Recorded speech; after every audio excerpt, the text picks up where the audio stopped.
신약 성경이 변질되었을까요? 명백한 답은 예스입니다. 더 깊게 파보면 어느 정도 변질되었는지가 더 중요한 질문입니다. 우리는 신약 성경의 원본을 더 이상 가지고 있지 않아 원본의 복구를 위해 수많은 고대 원고를 참고해야 됩니다. 이 복구 작업을 위해 학자들은 본문 비평이라는 방법을 활용하여 신약 성경을 매우 높은 정확도로 재구성할 수 있습니다. 그러나 만약 전체 신약 성경을 약 2만 줄로 정의한다면 본문 비평으로도 아직 해결되지 않은 부분은 40줄, 즉 약 200여 개의 단어에 불과합니다. 하지만 이 40줄은 가볍게 여겨서는 안 됩니다. 젠가 게임처럼 하나의 블록을 잘못 뽑으면 전체 답이 무너질 수 있습니다. 마찬가지로 이 40줄 중 하나가 기독교 신앙에 큰 영향을 줄 수 있기 때문에 꼼꼼히 조사하는 것이 중요합니다. 전문가들은 보통 본문의 변형을 이문이라고 부르는데 우리는 이 이문들을 세세하게 살펴보아야 합니다. 사실 대부분의 이문에는 별 문제가 되지 않습니다.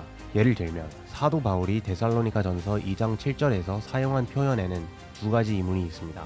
하나는 유순하게, 다른 하나는 어린 아이처럼입니다. 하지만 이 두 표현 사이의 차이는 실질적으로 크지 않습니다. 로마서 5장 1절에도 유사한 경우가 있습니다. 우리가 화평을 누리자라는 이문이 있고 우리가 화평을 누리고 있다라는 다른 이문이 있습니다. 하지만 이러한 차이가 기독교 신앙에 본질적인 영향을 주지 않습니다. 따라서 모든 이문을 일일이 살펴볼 시간이 부족하므로 가장 논란의 여지가 있는 7가지만을 집중적으로 살펴보겠습니다. 먼저 마태복음 24장 36절을 살펴보겠습니다. 많은 사람들이 이 구절에 대해 혼란스러워합니다. 예수님은 그가 언제 돌아올지를 왜 알지 못했을까요? 바로 이 점에서 이문의 문제까지 생깁니다. 한 이문에서는 아들도 모른다라고 되어 있으나 다른 이문에서는 해당 부분을 생략하고 있습니다. 이 이문이 기독교 신학에 큰 영향을 줄 것처럼 보이나 두 가지 방법으로 이를 반박할 수 있습니다. 첫 번째는 아버지만이라는 표현이 있기에 아버지만이 알고 아들은 모르는 것으로 추론될 수 있다는 점을 지적하는 것입니다. 두 번째는 마가복음을 참조하여 마태복음과 비교하는 것입니다. 중요한 것은 마태복음, 마가복음 그리고 누가복음이 공관 복음서로 알려져 있어 이 세 복음서에 일치한 내용이 많고 서로 비교하기에 용이하다는 점입니다. 이에 따라 기독교 신학에 큰 영향을 주지 않는다는 결론을 내릴 수 있다는 근거는 변형이 없는 마가복음 13장 32절에서 유사한 구절을 찾을 수 있기 때문입니다.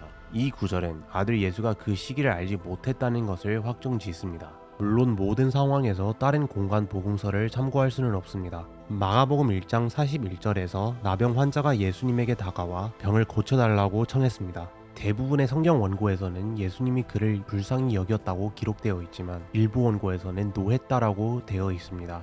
이 이문이 발견하게 된 것은 5세기에 작성된 코덱스 베자에서 예수님의 반응이 노했다로 기록되었습니다. 외부 증거가 불쌍히 여겼다라는 이문을 지지하는 근거는 코덱스 베자를 제외한 대부분의 필사본에서 그렇게 기록되어 있습니다. 그러나 일부 학자들은 내부 증거를 바탕으로 노했다라는 기록이 더 정확하다고 주장합니다. 본문 비평의 일반적인 원칙은 두 이문 중 더 어려운 표현이 원본에 가깝다는 것입니다. 이는 필경사들이 원본을 단순화하는 경향이 있기 때문입니다. 우리의 목적은 어떤 이문이 옳은지보다는 해당 이문이 기독교 신앙에 영향을 미치는지 여부를 알아내는 것입니다. 그리고 마가복음 3장 5절과 10장 14절에서 예수님이 노하는 모습이 기록되어 있습니다. 따라서 예수님이 노하셨는지 불쌍히 여기셨는지에 대한 기록은 예수님에 대한 전반적인 이해에 큰 영향을 주지 않습니다. 예수님은 때로 노하실 수도 있고 때로 불쌍히 여기실 수도 있으므로 이 구절의 원문을 아는 것은 필수적이지 않습니다. 그렇다면 예수님의 감정보다 더 근본적인 문제, 즉 예수님의 죽음에 대한 이문은 어떻게 될까요? 히브리서 2장 9절에는 예수님의 죽음에 관한 두 가지 이문이 나타납니다. 대다수의 성경 원고에서는 예수님이 하나님의 은혜로 죽음을 맛보셨다고 되어 있습니다. 그러나 몇몇 원고에는 하나님을 떠나 죽음을 맛보셨다고 기록되어 있습니다. 후자를 포함하는 세 가지 필사본은 모두 10세기 이후에 작성되었지만 초기 기독교의 신학자들을 통해 하나님을 떠나라는 이문이 더 일찍부터 존재했음을 알고 있습니다. 물론 이 특정 이문에 대한 여러 해석과 주장이 있지만 앞서 언급한 바와 같이 우리의 목적은 원문이 무엇인지 결정하는 것이 아닙니다. 우리의 목표는 이 두 이문이 기독교의 교리나 신학에 영향을 주는지를 알아보는 것입니다. 로마서 5장 15절, 에베소서 2장 5절, 갈라디아서 2장 21절에서는 예수님의 죽음이 하나님의 은혜로 이루어졌다고 명시적으로 기록되어 있습니다. 또한 예수님이 죽기 전에 하나님 어찌하여 나를 버리셨나이까 라고 외치셨습니다. 이를 통해 예수님이 죽을 때 하나님과의 관계가 일시적으로 끊어졌음을 알 수 있습니다. 따라서 예수님이 하나님의 은혜로 죽음을 맛보시면서도 동시에 하나님과의 일시적인 간격을 경험하셨다는 것을 알 수 있습니다. 이는 모순적이지 않습니다. 그러면 삼위일체론의 의문이 제기된다면 어떠한 변화가 생길까요? 일부 사람들은 요한일서 5장 7절에서 8절을 인용하여 삼위일체론을 지지합니다. 특히 한글 킹제임스 흠정역에서는 하늘에 증언하는 세 분이 계시니 아버지와 말씀 그리고 성령이시라, 이 세 분은 하나이시니라 라고 기술됩니다. 그러나 대부분의 성경 버전에서는 이 구절을 포함하지 않습니다. 그 이유는 헬라어 필서본에서는 이러한 이문이 등장하지 않기 때문입니다. 이 구절은 후기 라틴어 원고에만 나타나며 다른 고대 언어의 원고에서는 발견되지 않습니다.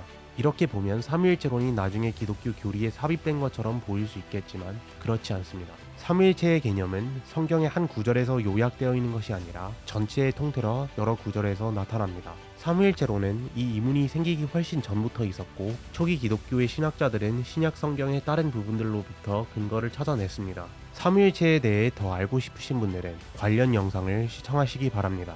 삼위일체론에서 예수 그리스도의 신성이 핵심적인 부분을 차지합니다.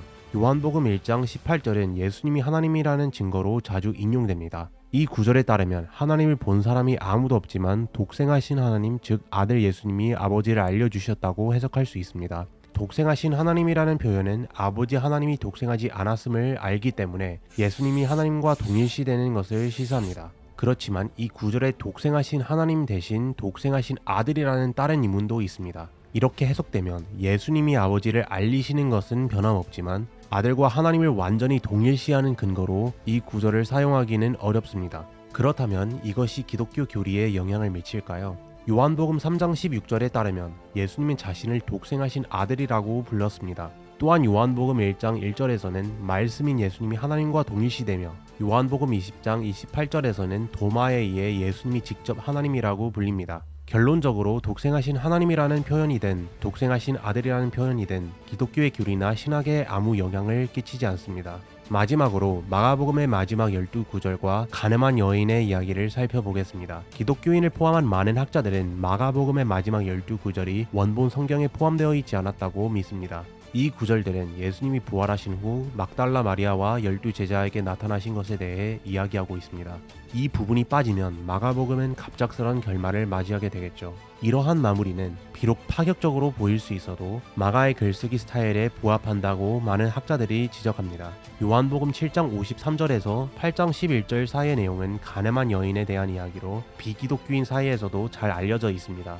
이 이야기에서 바리새인들이 돌로 가늠한 여인을 죽이려고 하자 예수님은 죄가 없는 자가 먼저 돌로 치라고 말씀하셨습니다. 결국 죄 없는 사람이 없기 때문에 모든 사람들이 떠나고 예수님은 그 여인을 용서하셨습니다. 이는 예수님의 무한한 은혜와 용서의 교훈을 전하는 아름다운 이야기입니다. 그러나 대다수의 학자들은 이 부분이 원본 요한복음에는 포함되어 있지 않았다고 믿고 있습니다. 이런 사실이 놀라울 수 있지만 이 두 내용의 유무는 기독교의 근본적인 교리나 핵심 믿음에는 영향을 미치지 않습니다. 학자 데렐 버크와 데니얼 월리스는 다음과 같이 말하고 있습니다. 여기서 강조해둬야 할 것은 이 본문들이 어떤 근본 교리도 어떤 핵심 믿음도 바꾸지 않는다는 것이다. 물론 이 본문들이 우리 마음에 큰 부담을 지우기는 한다. 이 본문들이 원문의 일부가 아니었을 개연성이 있음을 안 것은 한 세기도 더 되었다. 그랬는데도 정립된 신학 개념들이 바뀐 일은 전혀 없었다. 따라서 가장 심각한 이문조차도 기독교 교리에 영향을 미치지 않는다는 결론을 내릴 수 있습니다. 대부분의 성경, 특히 스터디 바이블에서는 이러한 이문이 등장할 때마다 표시해 놓습니다. 이 중 어느 것도 비밀로 취급되지 않으며 이 정보를 숨길 필요도 없습니다. 그렇지만 신약 성경이 완벽하게 보존되지 않았다는 사실은 여전히 문제처럼 보이며 이로 인해 마음에 큰 부담이 될 수 있습니다. 만약 신약 성경이 하나님의 말씀이라면 왜 그것이 완벽하게 보존되지 않았을까요? 성경의 모든 단어와 문장이 보존되어야 했을까요? 이것은 신약 성경의 저자들과 교부들조차 가지지 않았던 견해입니다. 일부 동영상에서 지적했듯이 구원의 힘을 가진 것은 성경이 말하는 복음이지 글자 그대로의 보존이 아닙니다. 크레이그 에반스 교수는 다음과 같이 이야기했습니다. 베드로와 나머지 사도들은 예수 부활을 선포하였습니다.